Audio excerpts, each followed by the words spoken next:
Hello, my friends. I've seen a lot of talk lately in the videos, of course, of how the millennial kingdom has come and gone already, and we're in the little season now. Now, reasoning behind these thoughts or ideas is very sound, and I respect the view. It's quite believable, in fact, and I can see how one can consider these things, especially in the times we're in, but I believe that we're not giving credit to the ones responsible. This is my take on the world and the evidence of fervent heat.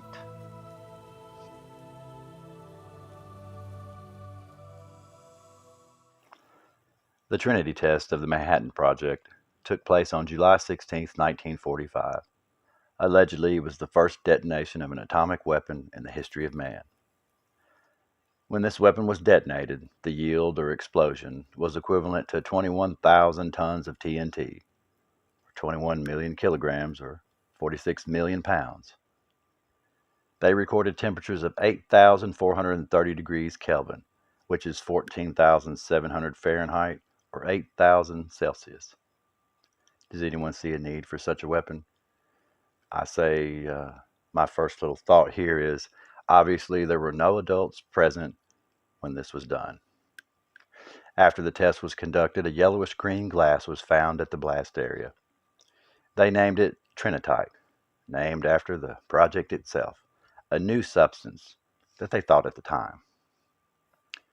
So all the world's ancient sites looked like they were destroyed. Some by flood, of course, but others by some sort of cataclysm that involved heat and shockwave or explosion. Bits and pieces of the large stones that once stood are strewn everywhere, as if hit by some sort of a hammer or shockwave. And in the ruins on the floor of the deserts, there lies the green trinitite glass. In Egypt, some of the oldest and largest stone monuments and statues, allegedly, they show signs of extreme heat scorching, fervent heat. From the blocks of the destroyed pyramids to the floor of the Giza Plateau, melted stones and blocks are found everywhere. Also, trinitite, green glass. In this temple at Dendora, the granite steps, they appear to have been melted. In the eastern Sahara, in Libya, there is found the yellowish green glass once again, the same as the Trinity site, not all over, just one small area. The Egyptians, thousands of years ago, allegedly, made jewelry that we see on display in all the museums. Now, don't be fooled because, yes, it's easy just to say that it was thousands of years old, but mainstream Egyptologists claim the pieces are authentic. How much we can believe of them, let's leave that up to your decision. In Tasmania, Queenstown, I believe, is the area in Australia. The melted sand or silica found there is called Darwin glass, the same as the Trinity site. Colors may differ in the world depending on the area and the sand, but more or less agreed upon the same substance, the same superheated sand to glass. Now, it's called Edoe glass. It's another name given for the substance found in southern Australia, also the same as trinitite, a small area where the glass is found. In Beth Shemerim in Israel, an 8-ton solid slab of glass was found. It's at a museum now and it can be seen, but no one in mainstream to this day can explain its existence without some preposterous explanation. But some claim it's made by a man, and, well, others think, it's just an 8-ton piece of trinitite. Moving around the world, in Chile, in the Atacama Desert, a stretch of 50 miles or 75 kilometers is found glass, allegedly from a comet from 12,000 years ago. It too is trinitite in substance, melted sand or silica. All over the world, there are deserts where once lush green grass grew just a few hundred years ago, according to our maps. But in India, there is 3 square miles of irradiated contamination zone off limits to the public by orders of the government due to high levels or actually toxic levels of radiation still permeating from the soil. Now, this ancient site has been dated as being a site from the same 12,000 year ago comet. Same glass, just as the other sites. It's been partially excavated, and it's estimated to be over 500,000 remains of people highly radiated still to this day. What happened, people? Why do we not know what happened to 500,000 people? Hmm. Did you know that in Hiroshima and Nagasaki they are completely okay? Like the radiation there is allegedly normal? And I ask, how's that possible unless we don't have a clue of what happens with radiation, how it works, its half-life, and so on? There must be a lot of factors that make things worse, and some think makes it less. Someone's lying again. That's all I'm saying. Like in Chernobyl, wildlife is flourishing, plants and animals are doing fine.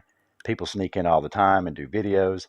Is there radiation? Yes, but because the numbers don't add up, it seems kind of fishy to me. Everywhere they have claimed that they have detonated a nuclear device, atomic weapon. Well, it's a wasteland. Well, so are the places that we find the glass, all over the world, but in small places, small areas. A lot of sites, too. Bones are highly radiated. I know you've heard the stories of a lot of dinosaur bones, alleged dinosaur bones, which I feel like they're bones of the giants, bones of the hybrids, and bones of the monsters and dragons that used to walk this earth. But people do call me crazy in this crazy world, so I could be wrong. But I propose an attack or a war of some kind took place in our past after the flood, and it was and is being covered up to this day. And I mean, who knows if the clown show were even told about this because they're idiots. But there's a fact that there was no asteroid, no comet, no nothing but strategically placed destructive events all over the world. Not continent wide like we see the flood, but just certain areas that looks like they were targeted. And it appears that, of course, would you not imagine, no records exist of any sort. Now, with the old stories of wars and giants and flying crafts, angels, wizards, demons, monsters, dragons, and genies, we all thought that was just make believe, but somewhere in there, there's a truth. Somewhere there's a tomb, I know it is. Somewhere there is a scroll that has the truth on it, and it tells what happened to our world, a hidden place that hasn't been found by the evil ones yet. And I'm hoping, just hoping, maybe a good man will find it. See, we know so much already, and it's all being revealed day by day, right? And it's okay, though. It was foretold that we were supposed to find out the truth in the end. Remember that. God said that everything would be revealed, and it's what's happening in your lifetime. I mean, isn't it great in a way? I understand that it's sweet to the tongue, right? But it turns your stomach, and I get that. But you should be proud and know that, well, it's your lifetime, and it's all about time, and, well, it's getting closer.